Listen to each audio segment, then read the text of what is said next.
Okay, in this video we're going to show you how to maintain the marker and the side air system after you have used the marker for a game. So first of all, we're going to remove all this stuff back here. So we're just going to slide off the stock. Okay, so by now the cylinder should be empty. Okay, and what things that we should inspect. Okay. So take out the empty cylinder, and then we're going to take out the adapter. Now, first thing we got to check on is the O-rings. There's a little blue one inside. Okay, if it's still in there, it doesn't look like it's bulged up. Chances are it's going to be fine. And we should also inspect this O-ring. This is the same O-ring you'll find on CO2 or XPA cylinders. Okay. So, for the purpose of maintaining our marker afterwards, a lot of people make the mistake of completely removing the system, when in fact it's actually quite easy. So what we do is we pull out the pin. Now I've already loosened up the nuts on this side, so the two bolts should come right out. Oh, they're still a little bit tight, so let's just tap them out.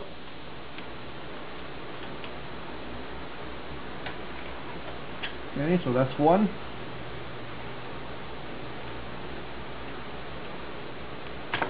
Whoops. Just dropped on the ground there, but we'll pick up later. So now that the pins are out, we could just slowly wiggle out the stock this way. Okay. Now you do not need to remove this nor this to break down the marker. The marker actually still comes apart with this still installed. Okay. So now, what do we inspect after we take these things off? The only thing to really look for is these two little O-rings here. Sometimes when you pull it out, it might get scratched, or the O-rings might get a tear, and then you just have to remove these O-rings and put new ones in them. Now, do not start flexing the hose this way, as it will start loosening up this part, which will cause the Teflon air seal to lose its seal. So the same thing with this plug. There's no reason right now to remove these two just to maintain the marker. Okay. Now suppose that there is a leak somewhere on the side air system. What do we change to fix the leak? So if you could focus right here, this is our side air maintenance kit. You use the same kit for the 90-gram stock as well as the air through stock.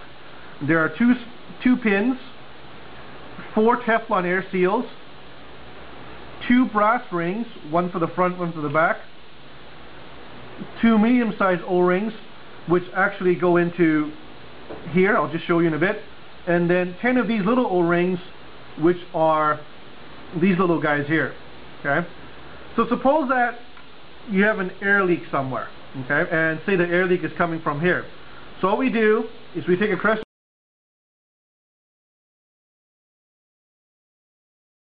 Okay, I'm going to remove this plug right here. Just twist it just gently with the crescent wrench, and it comes off the rest. The rest of it comes off by hand.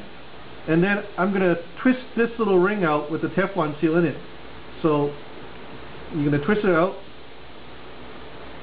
and it'll come apart like so. Now, the only thing that we should really have to replace is this little Teflon air seal. So you could just, I'm going to use a little tool here, okay, and push it out. And if you look at it carefully, I don't know if the camera can see it, there is a noticeable rim on the bottom. So this was the little bit that basically went around the ring to make a seal on the side. And these things are actually meant for one use only, so as soon as you take this apart, you should replace the seal. So to fix this is quite easy. I'm going to put a new one on. I'm going to reverse the process, and then tighten it back up. So as soon as, okay, I cannot turn anymore with my hand, I'm going to take the crescent wrench, okay, and give it a turn like so, and this should be tight enough. Okay, make sure that you don't over tighten it, because if you over tighten it, then what happens is the Teflon gets squished all the way inside the brass ring. Then you won't get this little lip to form around a seal. Okay. So,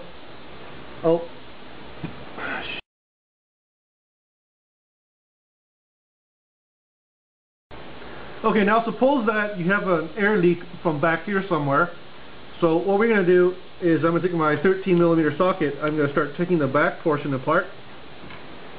Okay, so just loosen it up. There we go.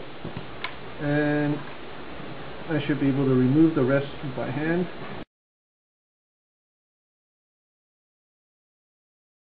So now, the first thing we could do is actually remove the brass ring. Now, you notice there's something quite different now with the Teflon seal. When we first install it, it just goes right on. Because we've applied pressure to it, the threading from this bolt is actually imprinted on the Teflon seal. So you actually have to go by hand like this to remove it out. Okay? So that's why this thing can only be used once, because once it gets pressurized, it forms a new shape. So after the Teflon comes off, okay, we pop this out. Now, aside from the Teflon leaking, another area to look at is this little O-ring right here. Now, this is the medium-sized O-ring that we give you. Now, all you need to do is actually take a knife. Oh, that's the wrong plate. Okay, over here. And take a little knife, and then you could just pry out the O-ring, and then put a new one on. Okay, so once we finish doing that, just pretend we put a new O-ring in. We're going to reverse the process. We're going to get a new Teflon air seal. Okay, so it goes like so, and then we just retighten everything back up and reverse the process.